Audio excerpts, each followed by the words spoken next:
OSIS, Nah, iya. kalau kemudian bakat nih, bakat anak misalnya ada yang bakatnya basket itu kan ada itu. Nah, bagaimana itu kemudian di SMP sendiri dikembangkan? Iya.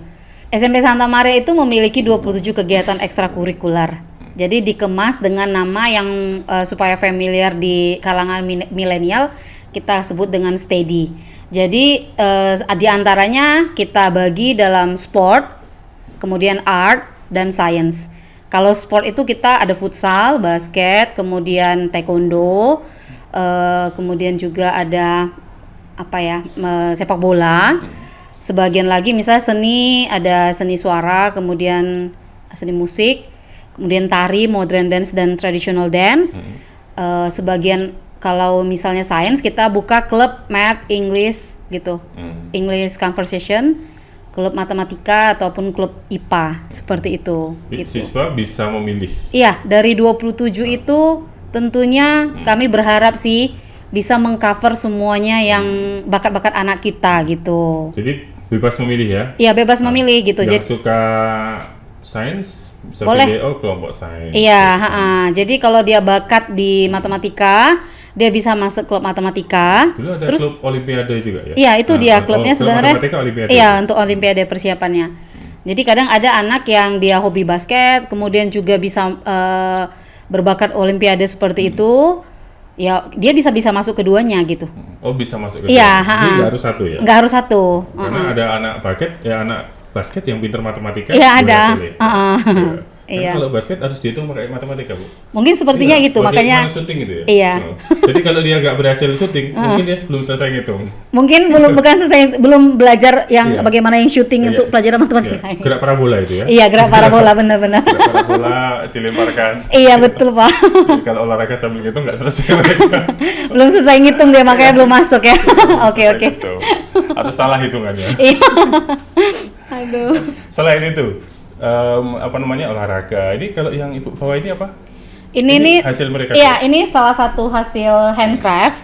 Jadi kita punya ekskul handcraft di mana anak-anak diajar untuk membuat sebuah karya yang yang bisa digunakan atau malah bernilai ekonomis gitu. Bernilai ekonomi. Jadi ini salah satu hasil prakarya anak-anak kita.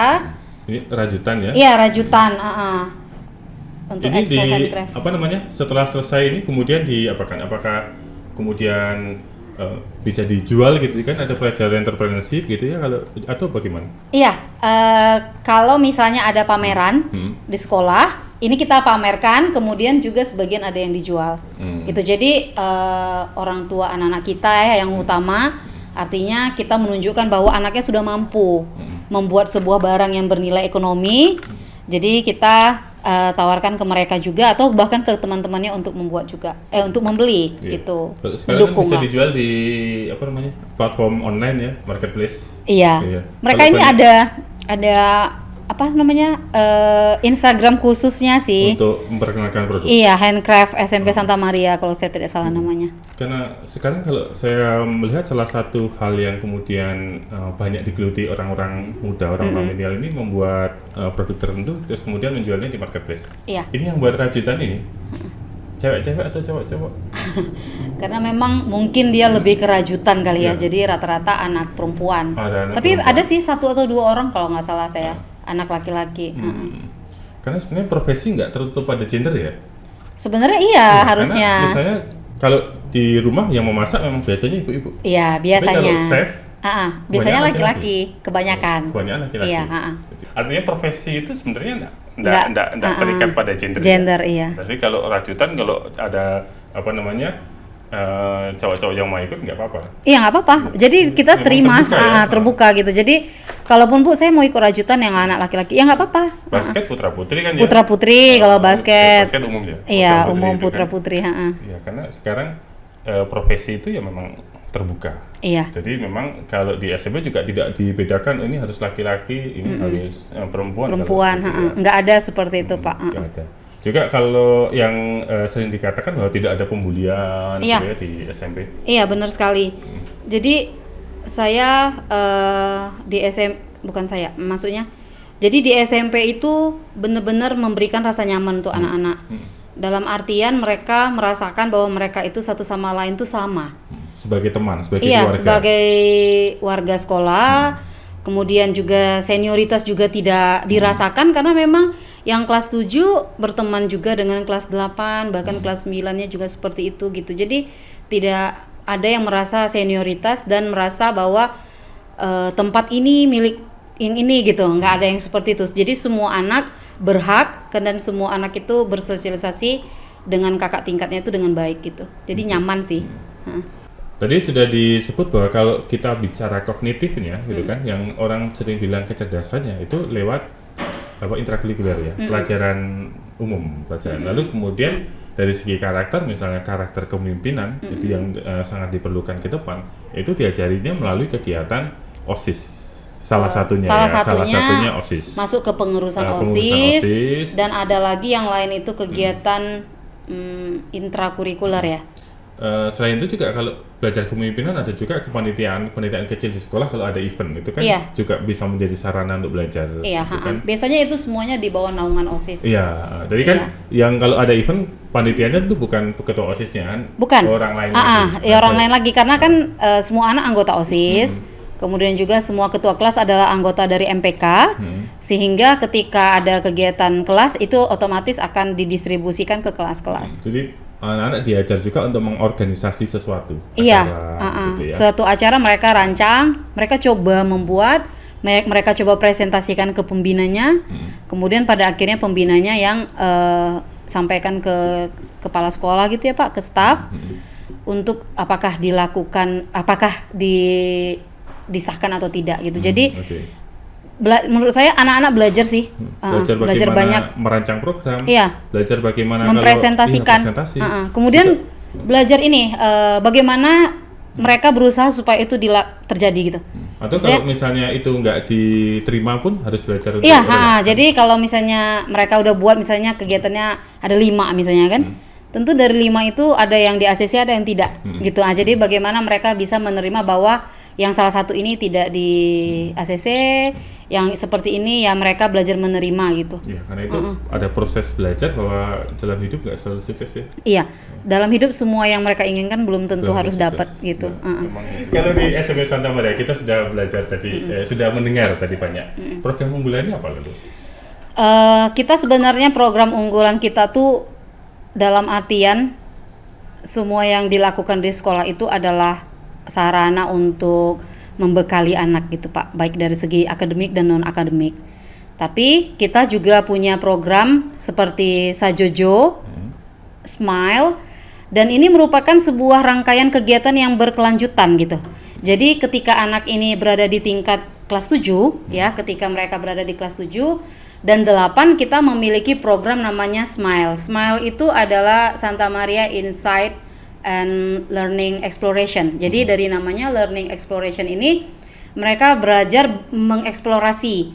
Jadi kalau kelas 7 itu biasanya kita mengadakan mereka mengeksplorasi situs-situs bersejarah yang ada di Riau.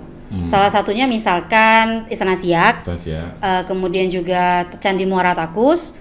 Dalam artian selama ini mereka hanya melihat Istana Siak itu dari buku saja. Mendengar ceritanya itu dari cerita-cerita yang dituliskan di buku gitu. Jadi bagaimana mereka bisa menggali lebih jauh dengan melihat secara langsung. Mengalami langsung. Iya, mengalami langsung, melihat langsung seperti apa Istana Siak itu, seperti apa peninggalan-peninggalan yang ada di dalamnya gitu ya. Dan mendengarnya langsung dari orang-orang yang memang mengetahuinya secara detail gitu Pak. Oleh karena itu biasanya kalau Smile ini kita bekerja sama dengan Dinas Pariwisata, karena memang yang kita kunjungi adalah situs bersejarah gitu ya. Jadi kalau dulu kita ke Siak, kita bekerja sama dengan Dinas Pariwisata Siak. Jadi mereka lah yang memandu anak-anak kita untuk mengetahui lebih detail tentang peninggalan bersejarah itu. Tapi tetap saja di sela-sela, bukan di sela-sela ya. Tetap saja kita selalu menyisipkan karakter building. Dalam artian setelah nanti anak-anak mengunjungi Istana Siak, setelah mereka mengetahui seperti apa hal yang terjadi di sana, kita sempatkan untuk mereka itu seperti kalau jadi kita kita sisipkan kegiatan outbound. Nah, di kegiatan outbound itu nanti kita akan merancang aktivitas-aktivitas yang membangun interaksi antar anak, kemudian membangun kerjasama antar anak kita, dan juga mereka kebersamaan di antara mereka, seperti itu, Pak.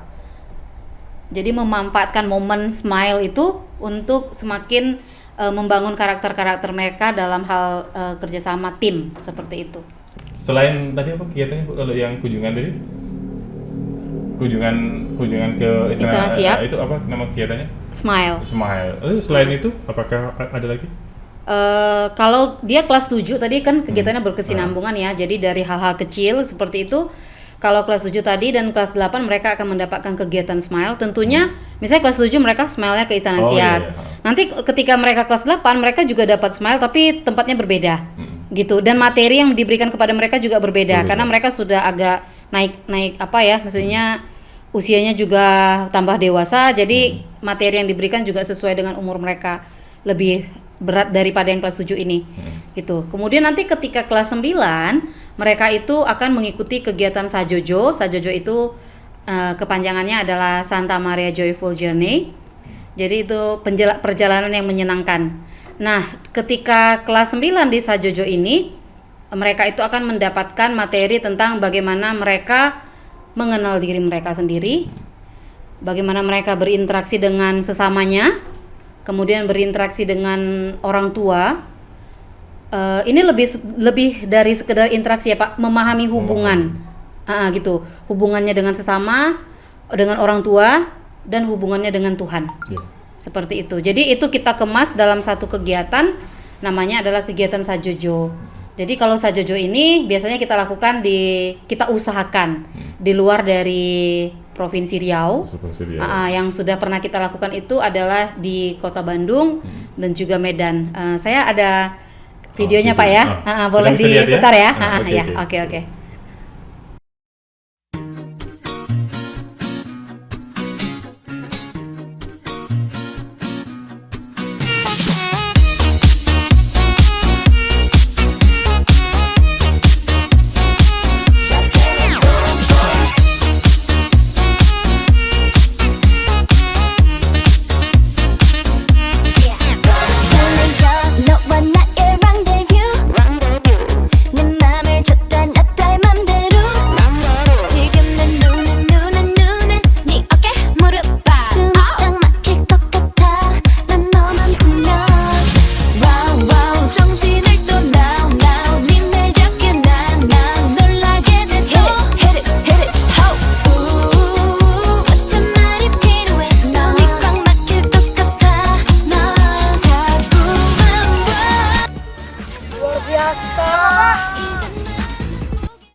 Kalau dilihat gembira sekali anak-anak tadi ya.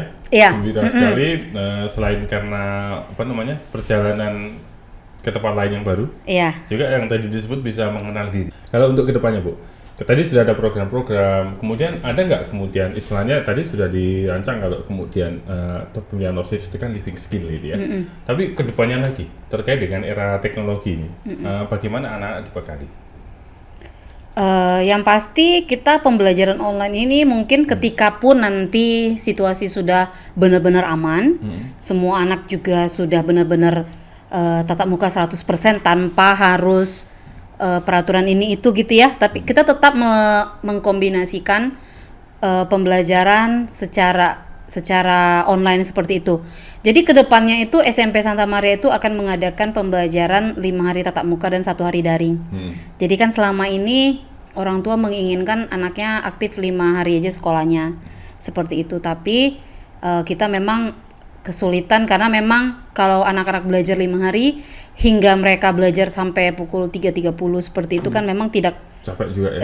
Kasihan anaknya gitu ya, lelah gitu. Jadi dengan adanya pembelajaran daring seperti ini akhirnya kita menemukan kombinasinya. Gitu. Jadi mereka sekolahnya Senin sampai Jumat, kemudian hari Sabtunya mereka bisa tetap dari rumah tapi bisa melakukan pembelajaran lewat daring. Untuk teknologi tadi sudah disebut bahwa pembelajaran itu menggunakan teknologi, karena saya rasa ke depan memang teknologi ini akan dipakai untuk pembelajaran secara lebih masif.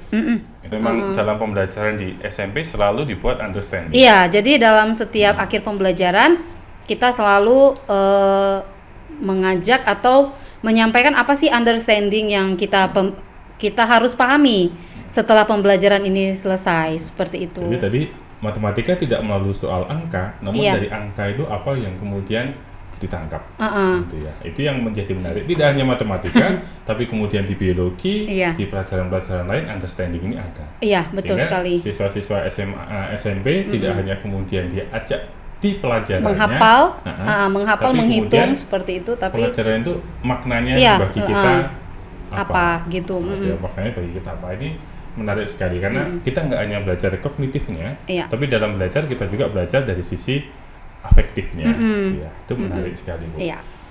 Saya rasanya sudah cukup panjang kita bicara terkait dengan SMP Santa Maria, gitu kan. Semoga dengan semakin mengenal, kita juga semakin mencintai, dan bagi para peserta didik yang masih di kelas 6 dimanapun mereka berada, kalau kemudian masih ragu-ragu untuk memilih ke SMP mana, maka dari pemaparan Bu Endang, SMP Santa Maria menjadi salah satu pilihan dengan program-program yang kemudian sudah dipaparkan tadi. Sebelum kita akhiri, apakah ada closing statement atau pesan-pesan yang ingin disampaikan kepada siswa-siswa, kepada teman-teman guru, atau kepada orang tua? Boleh sedikit lagi? Silakan. Ya, SMP Santa Maria itu tahun ini sangat fokus terhadap perkembangan anak. Oleh karena itu kita dari tim BK, bimbingan konseling, kita itu sangat fokus bagaimana mereka itu tidak hanya membimbing anak di sekolah saja, tapi kita sudah masuk ke ranah orang tua, gitu. Jadi bagaimana anak itu, kenyamanan anak itu tidak hanya di sekolah dan di rumah, tidak hanya di sekolah saja, tetapi juga di rumah. Jadi oleh karena itu bagi anak-anak yang membutuhkan atau bagi orang tua yang membutuhkan dukungan dari pihak sekolah, biasanya tim sekolah kita dan melalui BK mengunjungi orang tua dan mengunjungi anak ke rumah. Terutama ketika masa pandemi ini tentu banyak sekali anak-anak yang memiliki gangguan belajar. Baik gangguan belajar itu baik datang dari kondisi keluarga, kemudian juga datang dari kemampuan anak sendiri. Seperti itu. Jadi BK kita bekerja sama dengan orang tua, mengunjungi dan mendatangi supaya permasalahan ini satu persatu bisa diselesaikan. Jadi intinya SMP Santa Maria ini sangat terfokus kepada anak. Sangat berfokus Iya. pada anak. Prioritas utamanya adalah anak. Kepentingan anak adalah kepentingan yang utama bagi SMP Santa Maria. Oleh karena itu ketika membuat program, pun ketika membuat suatu keputusan-keputusan, hak-hak anak atau kepentingan anak itulah yang menjadi prioritas di SMP Santa Maria. Dan Seperti tadi itu. diperhatikan tidak hanya kemudian dari sisi istilahnya pelajarannya aja, tapi juga dari segi psikisnya diperhatikan. Iya, psikisnya dan ada, diperhatikan. bimbingan Konseling. konselingnya ya. Dan itu suatu hal yang sangat penting bagi anak-anak remaja. Iya, Berarti karena memang kesehatan mental ya, lagi-lagi kesehatan mental itu mental. bukan sesuatu hal yang harus diabaikan. Kadang-kadang orang merasa permasalahan yang tidak kelihatan gitu. Karena adanya di mental dan itu harus digali seperti itu supaya kita paham gitu. Jadi SMP Santa Maria itu bekerja sama dengan Rumah Sakit Santa Maria juga dalam hal layanan konseling. Jadi apabila orang tua membutuhkan layanan konseling untuk anaknya, dapat ke Rumah Sakit Santa Maria gitu. Jadi sudah ada MOU-nya juga. Oke. Gitu. Saya juga untuk kesehatan mentalnya ada materi tersendiri yang akan saya bahas di podcast ini. Jadi memang itu menjadi salah satu perhatian juga tentang kesehatan mental. Orang mengabaikan itu. Kita akan membahas, saya akan membahasnya itu di episode lain karena memang dari segi psikologi, Iya. kesehatan mental itu kadang kemudian disalahpahami. Iya. Disalahpahami karena orang yang kemudian tidak sehat mental bukan Dikat- berarti gila, iya, bukan berarti ya. Cenderung dikatakan gila Iya, gitu ya. Saya tidak bahagia itu mental saya bermasalah. Iya. Bermasalah dalam artian banyak Bukan, hal ya. iya, Oke. Tapi ada pendampingan dari guru-guru BK sehingga kalau kemudian anak-anak kesulitan belajar, kesehatan belajar faktornya ada banyak sekali. Iya. Ada faktor kemudian dia memang kesulitan karena misalnya kurang memahami pelajaran, bisa juga karena memang faktor ekstern, faktor lingkungannya yang kemudian membuat anak merasa tidak nyaman. Iya. Nah, faktor eksternal ini bisa macam-macam. Bisa dari teman-temannya yang kemudian mengajak lebih banyak main game daripada belajar. Bisa juga dari orang tuanya yang menciptakan kondisi tidak kondusif. Iya, Ya, betul kondisi sekali. tidak kondusif yang membuat anak susah belajar. Susah Nah, konsentrasi. Iya. Sehingga ini menjadi salah satu perhatian, bekerja sama juga dengan orang tua tentunya ya. Iya. Nah, karena sudah kalau di rumah ranahnya dengan Di tangan orang tua. orang tua, supaya anak-anak kita sungguh berkembang secara baik. Iya. Ya. Ada lagi yang mau disampaikan? Mungkin untuk mengetahui lebih detail tentang SMP Santa Maria dapat mengunjungi Instagram sekolah SMP_Santa Maria Pekanbaru. Itu Nanti di situ ditulis. di situ banyak kegiatan-kegiatan SMP Santa Maria. Bagaimana tadi yang semua kita ceritakan ya, mulai dari kegiatan OSIS-nya, kemudian kegiatan Sajojo, Smile, semuanya di situ ada. Jadi sebagai referensi lah untuk semuanya, atau untuk lebih mengenal SMP Santa Maria Oke. gitu. Untuk lebih mengenal SMP Santa Maria, silakan teman-teman mengunjungi media sosialnya SMP Santa Maria. Ada di Instagramnya, ada di YouTube-nya, ada Facebook, juga webnya. Iya. Untuk selalu melihat update kegiatannya ada di Iya, sana. benar sekali. Bagaimana keseruan kakak-kakak kalian yang sudah di SMP Santa Yang Maria, berada di semua SMP bisa Santa Maria dilihat di di media sosial situ, kami di media gitu. sosial. Ya. Oke, terima kasih sudah terima kasih atas kehadirannya Bu Endang di podcast ini. Banyak hal yang kemudian kita terima dan rasanya banyak hal yang kemudian kita tahu dari SMP Santa Maria ini. Masih ada lagi hal yang ingin disampaikan Bu Endang? Saya pikir cukup, Pak. Sudah, Ah, cukup. ya. Oke, kalau gitu kita akhiri. Semoga kita semua selalu sehat dan semua kita selalu maju dalam kehidupan kita. Bye-bye.